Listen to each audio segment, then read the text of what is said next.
Oh. So, the security guard downstairs, I think I heard his voice up here somewhere. Oh, there he is. You watching me on the camera? No. Oh. I saw it come down the hallway. Oh. I monitor the upstairs floors. Okay. Urgent care. Here you go. I'm a good. There's the email address. I wrote the email address. I wrote the SSM. While I was downstairs. Well, I'm just saying, this is my boss. You wanted to talk to my boss directly? Yeah. There you go. But I've heard places where people protect their employees. So I just wrote like a third party to be certain that it'll be a fair evaluation. Like I'm not that smart, dude. Absolutely. I'm not here to. I expect it to be left alone downstairs, and I thought that's the treatment I get. So anybody who does something different. Right. But I also check on people. Yeah. And that's part of the job. My last the question. reason why I took it was because I actually came.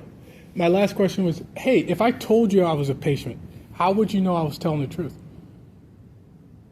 I don't know. I don't know your name. You told me you were a patient. But yeah, if that's all I told you. I have to have faith that you're telling me the truth. So somebody who's a bum and doesn't belong here could lie to you and say, yeah, dude, I'm a patient. But at 7 o'clock, guess what? So you could have waited until 7 to approach. I wait till 7. You could have waited until 7. Well, no. If someone asked me about someone sitting someplace, yeah, and whether it be a staff member or something like this, yeah, my job is just to go investigate it. Yeah, yeah. But if they turn out to be a patient, then you just violated the patient. I just leave them alone. So I didn't violate anything. I think the proper way to do things was to go through the cameras, to actually take 5 minutes, rewind the tape. It took me more than 5 minutes. Oh, it would take you more than 5. I have tons of floors here. Oh. I have tons of people coming in. Oh. I have babies crying. Okay. I'm trying to get them the care they need. Okay, you're right. I'm so sorry. So again, you know what I mean? Yeah. You're right. So I would have to say I'm a patient, whether I was or not, to get you to walk and away. All my camera views, parking lot, upstairs, urgent care, where I have staff. Yeah. If somebody wouldn't have said nothing, I would have never known you were down there. Oh. Not until I went through the whole floors. Oh, camaraderie. So. Hey, Thomas. Okay. My last question was so my point is I could have lied to you, and then you could have, and I would not have been a patient. But in good faith. Yeah. I'm coming to you asking if you're okay. So if I did lie, there'd be a dude down there who wasn't supposed to be in the hospital and lied to you, and there was absolutely nothing you could do. Wouldn't you have to inquire? Figure out if he was telling the truth? I can. Exactly. This is a clinic. Exactly. So eventually, no matter what, you have to. By the time I went through all the video, yeah. Here, 7 o'clock's there, or something happens to you that I don't know about, because I'm not watching that floor. Yeah. You guys messed up today. You messed up this time. No. Yes, you guys did. You don't have to admit it. I just follow what other people, when they say, hey, there's a gentleman down there, you had your head down. Yep. Maybe you look like you weren't feeling well. Yep. But you have a position of authority, so you have to act differently. Our guidelines, empathy, compassion, patient rights. No, look at it. It's right behind you. Okay. Yep. All right. Thank you for showing me a poor example of a man with gravity. All right. Thank you. Have a great night. You take care now. Merry Christmas. You too, sir. Anyways, so gravity is strength. Making the right choices at all times. The right choice for the officer was to review the cameras. Take the 5 minutes or 10 minutes to discover who that person is, where they went in the hospital before, to see if they were a patient.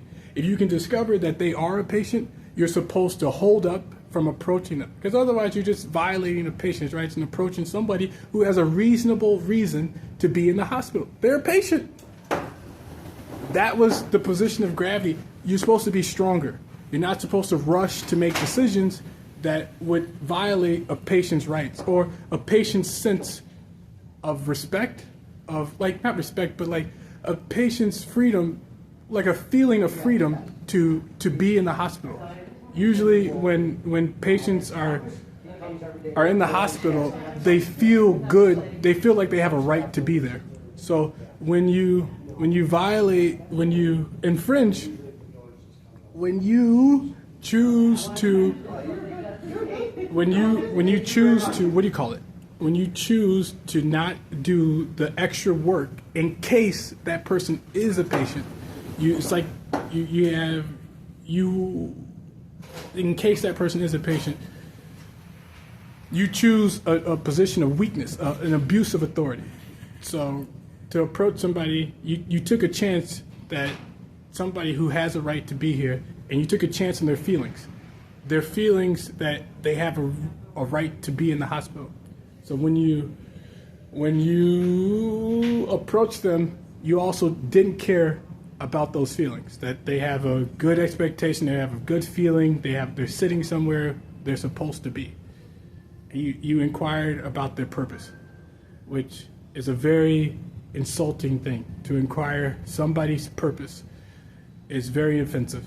And as a person with gravity, with a person of strength, you're supposed to respect everyone's freedom and everyone's sense of purpose. So that officer is not a good officer. That's a poor example of a position of strength. You do the extra work.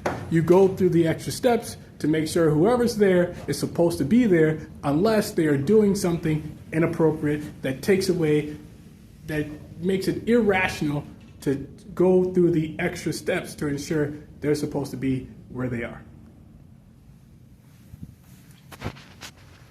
And if you feel like they don't deserve those extra steps, then you also feel like they don't deserve their freedom to be in the hospital, whoever it is. And when you violate their rights, when you violate their freedom, they're going to feel your attitude or your logic behind why they were there. You just violated their rights. You just violated their rights, and you know it, but you won't admit it because now you jeopardized your job. So as long as you deny it, you can always argue later that you did the right thing. But smart people know you did the wrong thing. But as long as somebody above you is as dumb as you are, you'll always be safe to violate the occasional person's rights.